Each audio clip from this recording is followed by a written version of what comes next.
Are you ready to take bold action and live a life of brilliance? Welcome to the Bold and Brilliant podcast, where women leaders share inspiring stories about daring decisions that shaped their businesses, their lives, and their careers. Today, I'm with the fabulous and amazing Leisa Reid. Leisa is an international speaker, author of 9 books, and the founder of Get Speaking Gigs Now. She's also the CEO of the International Speaker Network. Leisa teaches entrepreneurs how to use public speaking as a soul-fulfilling marketing strategy to attract their ideal clients. As we talk, you'll hear Leisa share her journey of entrepreneurship, including one bold decision that created her path of what was next. Her story of resilience, risk-taking, and transformation will inspire, encourage, and support your personal and professional growth. Please join me in welcoming Leisa to the Bold and Brilliant podcast. Leisa, I am so excited to have you on the podcast. Welcome. Yay. So excited to be here, Tracie. Yay, me too. Okay. So I love interviewing other women who've been in business for a while. You have been, we've met over the years a few times, but you've been on my radar for a long, long time. And I am really interested to kind of hear what stories come out of our conversation, because I think that there's a lot of women out there who are entrepreneurs, who are in business, who really get a lot from just hearing about the journey that we've been on. And I can't wait to hear more about yours. So kick us off by going back and giving us a little bit of origin story, like before you did what you do now. What did you do? What was your situation like? Well, I probably need to mention that I grew up in Fairbanks, Alaska, which is Yeah. a small town, far cry from where I am now in Southern California. And I literally moved to Southern California when I graduated high school, and that was my dream. And the dream was to move to California, period, like not come back. As Yeah. much as I love Alaska, I was really ready to be warm. And I decided to go to Cal State Fullerton and got my bachelor's and master's degree in speech communication. And I mentioned that not because you need to know every single little detail about me, but I ended up, it was like I knew what I wanted to do when I was 18, but I didn't have a name for it and I didn't know what I could do. And so I ended up teaching at Cal State Fullerton when I was 22 years old. I taught interpersonal communication, only to then start speaking when I was 40 years old. So it's like there's this like really clear, like, this is my jam, this is what I should be doing. And then adult life happens and things happen and I get taken on another path. And then here we come back That's at age 40. okay. So that's really interesting. So let me ask you a couple questions. First of all, my youngest is thinking about going to Fullerton, so we'll talk Okay. about that offline. I'd love to hear your take. But so leaving Alaska to come here and knowing, like, you knew you wanted to be in communication, but you didn't really know what that meant, or like what made you choose communication as an area of study that you can like Well, it was identify from actually back then. even more detailed than that. It was speech communication. And I was in a class or interpersonal communication, which either most college students have to take either that class or public speaking. Public I happened to speaking. be in interpersonal communication. And it was the study of like actually people communicating one on one with each other and having healthy communication versus the communications that major that I understood at the time was more mass communication, like marketing, Yeah, advertising, public we relations. called it Marcom back then, Yeah. right? And I Yeah. wasn't really, that did not appeal to me. Mm. But when it came down to like, oh, us communicating together and how can we be more effective in that? How can our communication change our relationships? Almost like a psychology Yes, bent very to it. similar to Okay. that. Okay. I was in like the classes I got to take were interpersonal, or excuse me, I already said that one. Conflict management, negotiation, um, nonverbal communication. I was like, I'm in. I'm in. I love it. Okay. Interesting. So, which isn't where you ended up, obviously, being a public speaker and all of that, but it was but that was the interest. Like, how do you understand each other? Yes, and I've always loved teaching. Like when I was little, I wanted to be a kindergarten teacher. Then I wanted to be a gymnastics teacher, which I was actually during college. I coached gymnastics. So teaching was really the thread. Mm, So speaking is very similar to teaching, and I have a teaching style when I speak. And a lot of times I find that people who sometimes they're afraid of public speaking, quote unquote, but I'm like, well, but can you teach someone something about what you do? Because if so, you can definitely, move into the public speaking move space. into speaking. Mhm. Yeah, it's a lot less scary when you think of it that way. Yeah, that's a really great comparison because it is, as someone who speaks and knows how to teach people things, I can completely see that relationship. So that makes a lot of sense. Okay, so we started with this interpersonal communication one-on-one, but then you became a speaker at 40. Yeah, So there's a gap. And there's a maybe big it's a gap. family gap, a personal gap, all of those things. But one of the things that we were talking about was kind of before we became doing what we're doing. We all have a before. I have a corporate girly history. We've got all these different things. Tell me about where you started kind of in the work world that wasn't what you're doing now. Like, what did you have to change from where that was to coming to where you are now? I would say no matter what job or career I was in, I would always find a way to train or teach or lead in some fashion, whether it was working for someone else or working for myself. I would still really value that piece. Mm-hmm. And I started a lot of my career, I'll sum it up. A lot of my career was in college admissions and higher ed, Mm-hmm. whether I was on the education side or the admission side.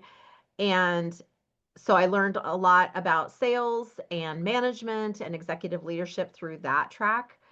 And then there was a time in there, a few years, about 5 year period where I had a day spa. Yeah, which That's a my twist. total U-turn in my career. Like that's the one that doesn't quite make sense. But we were able to do all the branding and decide on everything and the hiring and the inventory and it's like all the things that a business owner would need to learn. Yeah. I definitely learned in that capacity and started networking. Do you And think then that I it would was speak to like, that I too. know I want to work for myself, do something on my own. I love a good day spa. Maybe I'll try that. No, actually, that's not my story at Or all. just an opportunity. No, at the time, my ex-husband, he would always get massages and he's like, why don't I was pregnant and he was like, I can't remember if he just said no, maybe it was after we had the baby. I can't remember the exact time. I was probably because I was pregnant at the time, but or having a baby or whatever. But we How it decided goes. to open up a day spa, and I think it was right around when I had had a baby, and it was like, can I go back or I'll not go go back back to or work. whatever situation was, Got it. and I said, okay, I'm open to that because then I could have flexibility of having my own business. So it was actually his idea, but I wasn't opposed to it, and I was like, okay, I'm along for that ride. And you said you did that for a few years, but at some point you're like, this is not for me. And maybe the we husband sold wasn't for it you. we sold it, and at the time I had fun doing it. I absolutely loved doing it. One of the things about me, Tracie, is if I don't love it, I'm probably not going to last very long doing whatever it is, whether it's working for myself or somebody else. But there were a lot of things I absolutely loved about it, and it became clear that it wasn't going to be. I was falling out of love with it for Yeah. various reasons, and so we sold it, and then I went back into university life and became and eventually the director of admissions at a university. Okay. Awesome. Yeah, So maybe this is the, I'm working for a company that I love, but I need to do something different. We were kind of talking about that it is. earlier. It sounds like that kept drawing you in. And I would imagine that seeing the results of that work is very, very apparent and fruitful every year over year, right? New people come in and the university is very bustling and lots of energy. And is that like, when did you decide to make the bold decision to go out on your own doing something else? Well, with that, it's interesting. I had another safety net in between that and going out on Mm, my own. Although I was always interested in dabbling and Like like, toe dipping a little yeah, bit in it? creating different things. They're coming up with different ideas. I just wasn't sure how to like really replace the income at that time. Hmm. But I was taking, by now I had been divorced and I started doing a lot of self-development work. I was raised with that type of childhood with, my dad being a hypnotherapist. We were always talking Oh, about self-development and just how could we be better and evolving. yeah. So I started studying that with a company, and eventually they decided they were going to have a train the trainer program, and you might end up working for them. I thought, oh, well, I've always interested in training. Again, it kind of comes back to training, and I'm like, I really love the work. I had already been involved with them, and couldn't hurt to try this program. So I did the program. And at one point throughout that process, I realized, oh, actually, I do want to work for them. Now, long story short, I did end up working for them. Only two people were hired out. Well, maybe it was three people were hired out of, maybe 20. And because the job was go out and speak as many times as you can and bring in new clients to the organization. And Okay. it was experiential and it was super fun and I loved it. And I love the family environment of the company. I love what the company stood for, stands for. It's still around. And to me, that was just perfect for the time in my life, needing some flexibility with being a mom.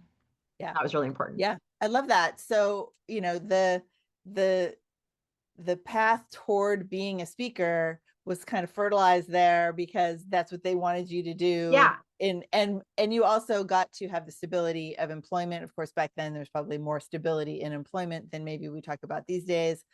And also like using your super talents as a hmm, speaker that were, flourishing from teaching to admissions to where you are now. absolutely. I love Yeah, it. it I gave mean, me I a can roadmap. totally, yeah, I can see how clear the path of growth happened for you, knowing where you've ended up, which is where you are now. So talk about how you created, coming out of that, how you created working for yourself and your community in this speaking business and all of that. Yeah, so I started speaking my very first year. I gave over 83 presentations. I Awesome. booked them all myself. I did not know what I was doing. I mean, I know how to speak, I know how to deliver the thing, but I didn't know like how the speaking industry worked. I didn't know where you would get speaking engagements, none of Mm-hmm. that.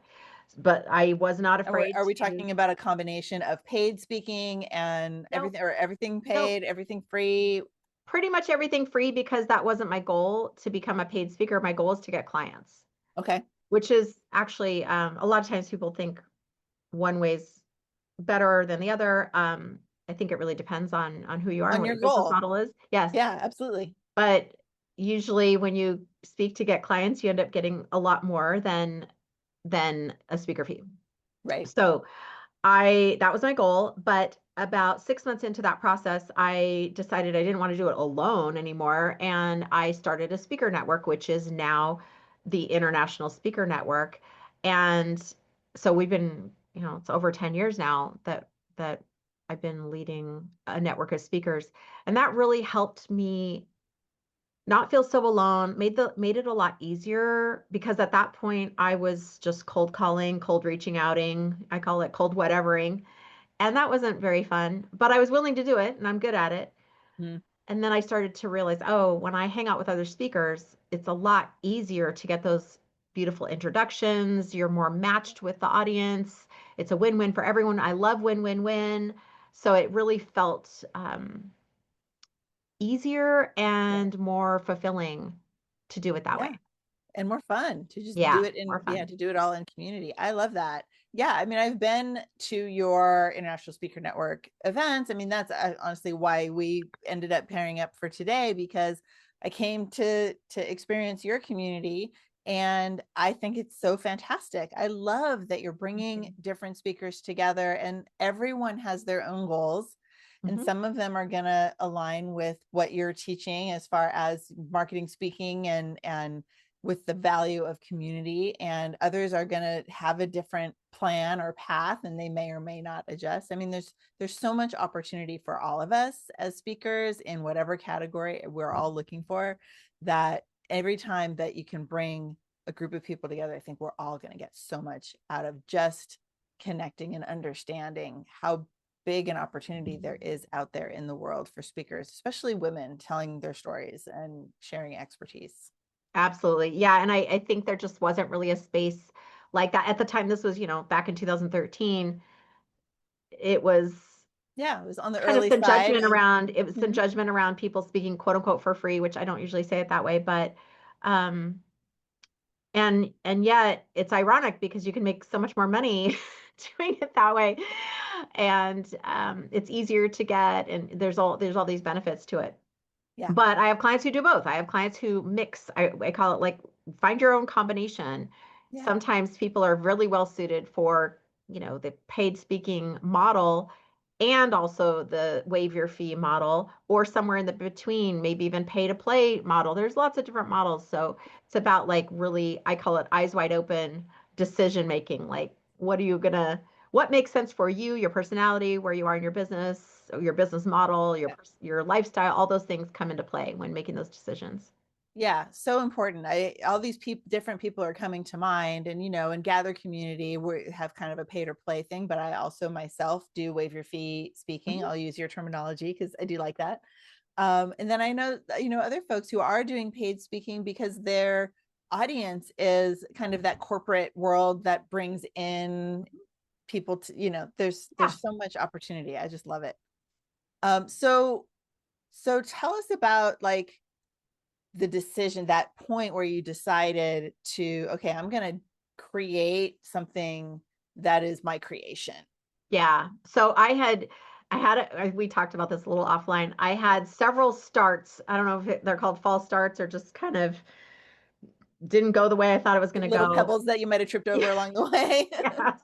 Over the years. I mean, I'm not going to talk about every single one, but I did start my own business while I was working for this company, and I did all the things right. I did the branding and it looked beautiful, and I had videos and I had audios and I had programs and flyers and all the things, every single thing you can think of to be a success. And it just, after I had finished creating all those things, it just didn't feel right. And I kind of took a pause. I thought, huh, that's interesting. I'm not really excited about going to get clients. I'm just not really feeling it. Yeah. And it was right around that time that someone said in my network, they said, "Oh, Leisa, tell me about your speaking coaching business." And I said, "Oh, I don't have one, but thanks for asking." And, finished the conversation. And that night I went home and was like the come to Jesus moment. And I was like, Leisa, talking to myself, Leisa, that's the last time you're saying that. And really took it seriously. I thought, he was not the first person. I had That's what I was going to people kept ask. Where have there asking been me, other people? Yeah. and coaches who I had paid thousands of dollars to were like, "Why are you doing the speaking thing?" And I'm like, "Oh, no, no." And I just didn't feel ready yet, I guess. I wasn't ready to receive that calling until that day. And once I said yes to myself, I got the URL, I started writing my webinar, and I had that up lickety split and got clients. My very first networking meeting, I stood up for barely 20 seconds, had this man running out of the parking lot, wait, no, no, I need your help. I'm like, okay. So I'm like, okay, it's working, so Wow. something's working here. I love that. That's so funny that I think that story happens every now and then, right? Someone says, "Oh, what about this?" "Oh, I don't really do that. I do this and this." And you say it over and over, and eventually it's like, "Wait, well, people keep asking me about this. Maybe there's a sign here. There's a message that haven't been receiving." And all Yeah. of a sudden, it was the day to It receive the was the day I was ready to check the mail. Yeah, And so had the luxury of being able to create that business using all the knowledge that I'd had in the business that quote unquote didn't work. yeah, I was like, oh, well, I already know how to do, I know how to do videos. I know how to do audios. I know how to set up a website. I know how, all these things. yep, And that was created really quickly, swiftly. And I still had the other career with the company that I absolutely adored and loved, and was still out there speaking for them, and would kind of manage both and do the business stuff for my own on, in the evenings and weekends yeah. and such. Mhm. Until one day, it shifted, and COVID had something to do with it. I honestly don't know if it would have been I want to say it was an easy decision. COVID helped kind of push it more into this is the right path for me, because I worked for a company where we did everything in person and we had to do a lot of adjusting. Yeah. And so the joy that I had for what I was doing was sucked out a little bit, because we were all figuring it out. I mean, it was no one's fault, obviously. Right. And but it made it really clear, because people kept asking me to speak about the Get Speaking Gigs Now business. And then I started to feel, okay, this isn't, I'm very above board and of integrity. And I'm like, Yeah. I feel like now I'm pushing my business aside, and I don't feel right about that either. So I was like, okay, the balance isn't working anymore. And that's when I Yeah. decided it was time to go. Yeah, that makes a lot of sense, right? That all of a sudden you're like, well, wait, I came here to talk to you about this, but you want me to talk about this. Yeah. And like, I don't want to like just throw that under the bus because they're paying me and I like them and, we have Yeah. years of experience. Yeah, that makes a lot of sense. Well, what I love about all of this is how willing you were to listen to your own intuition, right? When the time came to make that shift, it's like, this is why this feels weird and it's time to change it. Yeah. And I think that there's so much value in that for so many people out there working for themselves, trying to figure out kind of how to change and adapt as they move along. You mentioned COVID. I mean, that's a huge part of, my story. And every year since COVID, we've been readjusting and readapting and what's the right way to there's no straight lines. What's the right way to bend left or right when you see something coming or you have this kind of intuitive hit of which direction you're meant to go in and serve people in a way that is that much more aligned every time you make a decision, because every decision is a little jog in the path. Yeah. Yeah, Yeah. I love It that. was it was a really cool process looking back now. And I'm so grateful that I had the courage to go for it. And I'm also grateful for the opportunity to build my business in a really safe environment in which I was able to, take my time. There was no pressure Yeah, necessarily. And I think sometimes there's pressure for people to just, oh, quit your job and do your own thing. And it takes time sometimes to figure out just what's your message and where you land in that. And and it's okay to take some time to figure it out. yeah, I totally agree. I've been telling people recently who are like, oh well, I can't do that because I don't have this and I don't have that. I'm like, what you are doing doesn't have to be anything. Doesn't Right. have to be what you are told it's supposed to be, what you think it's supposed to be, what you assume, like it doesn't have to be anything. What feels right, and do that. Like, it's Agreed. that whole alignment and living with ease as much as we can. I think that this is kind of the season of ease, I think, for a lot of us. And maybe it's a post-COVID reaction, right? We're finally 6 years out and actually know what we want to do. I don't know, we kind of didn't Yeah. have a lot of choices. We just made things happen those first couple of years, 3 years, and now it's like, okay, well, where are we going now? And you get Well, and to. I think it's generational too. Like, Mm-hmm. we are in, as Gen Xers, we are in a place where we're influenced by the generations before us and the ones after us. And we're like, oh, the world is changing so fast. And we're True. still in this like, wait, doesn't it take like, I want to wait in line. I want a person to take my money. I don't want to have to, make everything so order from my bed and it arrives on my door and I never see anyone. But then sometimes we're like, well, maybe that is kind of easy. Like, I don't know. Exactly. So we're in this like, which one do I pick? Yeah, I totally agree. I totally agree. I think that, there's a lot of comfort in knowing that we know exactly how to do things based on the way our parents did them and how we were raised. But, I have teenagers. My Yeah. kids are still 17 and 19. So I've got a lot of Gen Z influence in my life that is very exciting and interesting and fascinating to see how different and separate it is from how things were as we were growing up. And those Yeah. poor millennials, they kind of, to me, the millennials are like the lost ones, but that's just because I'm in Gen X. Like, I don't have millennial people so much in my life. I have people that are my age and I have my kids and their friends. But Yeah, to my daughter's 22, so I have the same where I like Yeah.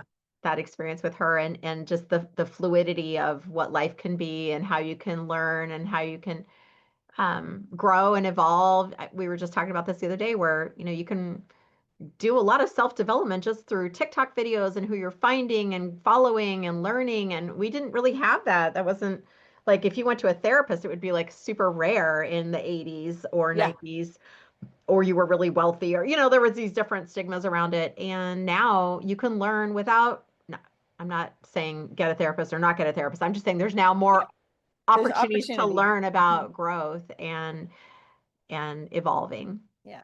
And that's a huge thing for those of us who are working for ourselves. I think the personal and professional development, industry, but the opportunity that is there. I mean, that didn't start for me until, well, I guess technically maybe 20 years ago, but until I started coaching 14 years ago, I never read a personal development book until I found the coaching world.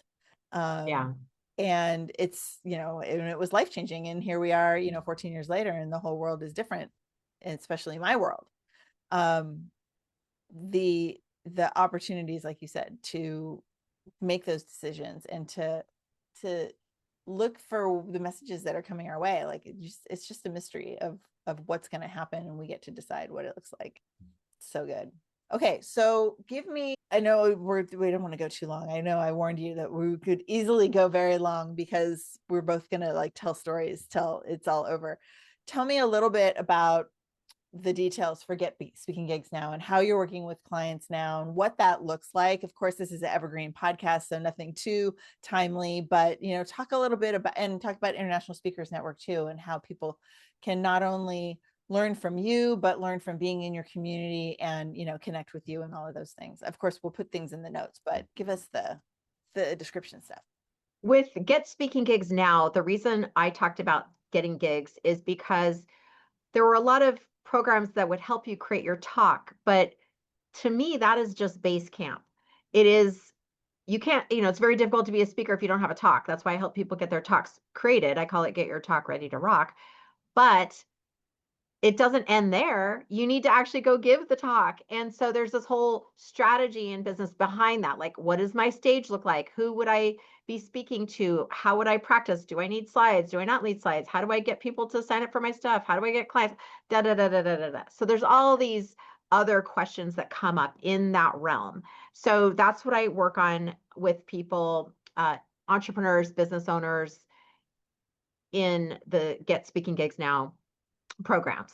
In the International Speaker Network, and ironically, I've had that group long before I even had my company, um, which is just my heart and soul. It's so beautiful to lead that community.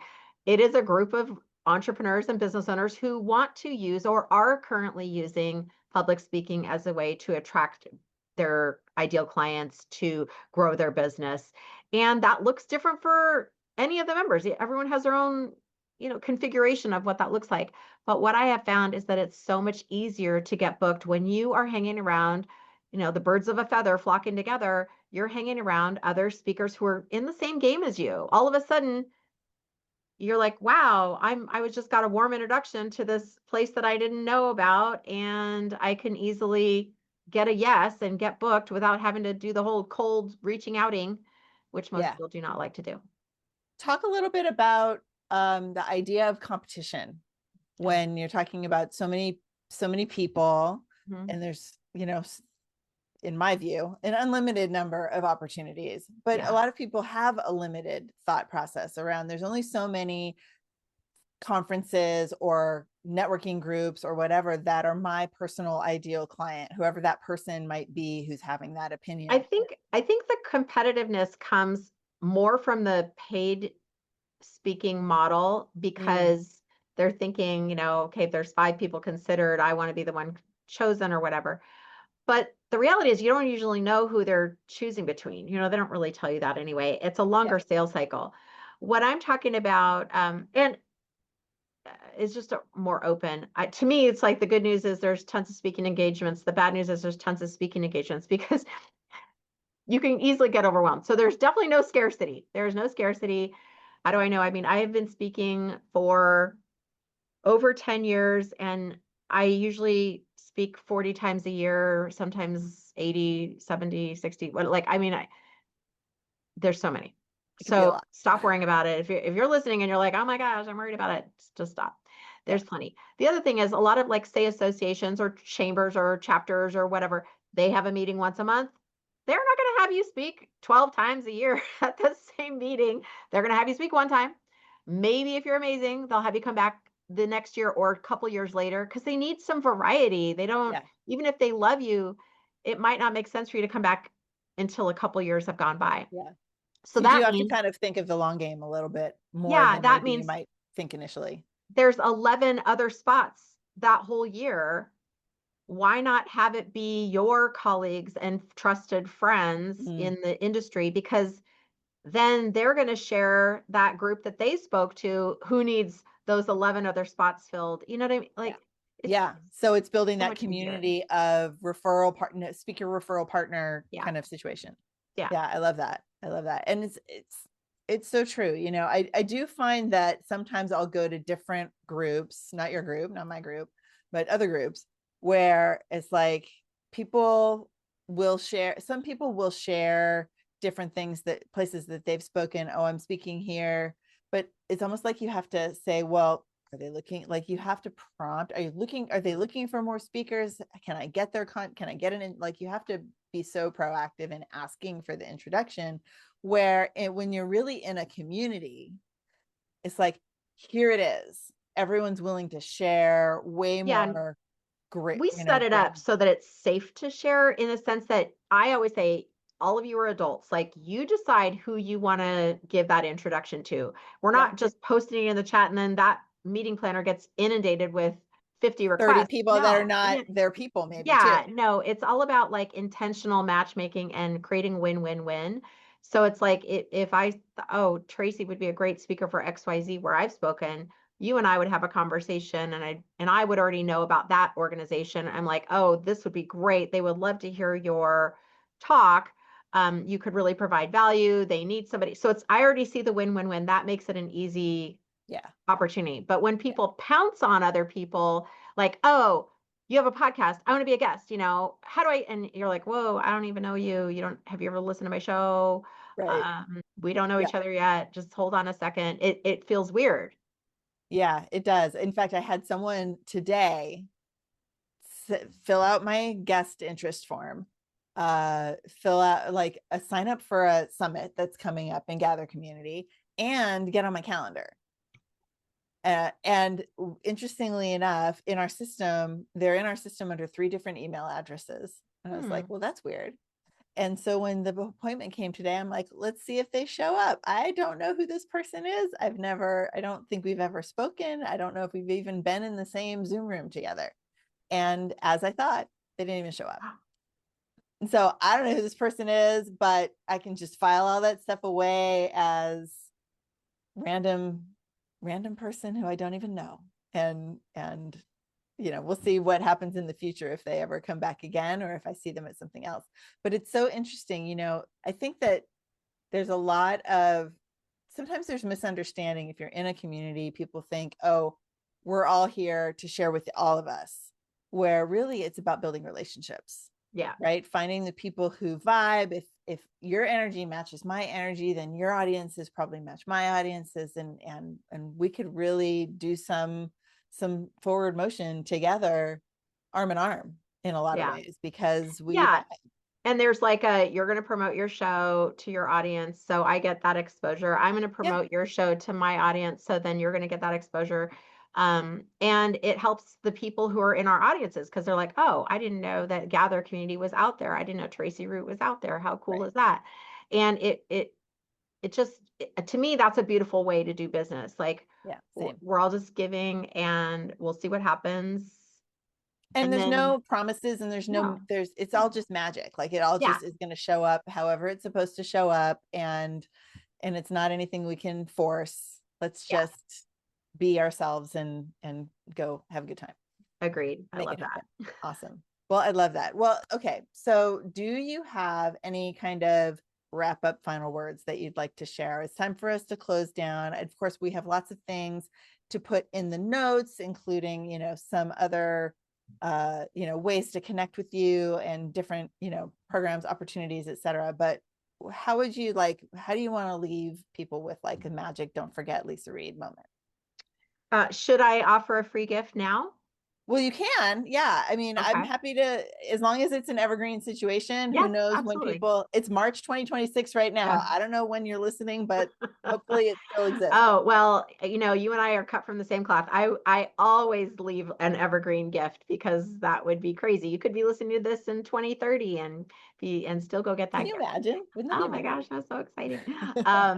So you can get 5 top tips to get more speaking gigs now at getspeakinggigsnow.com/tips.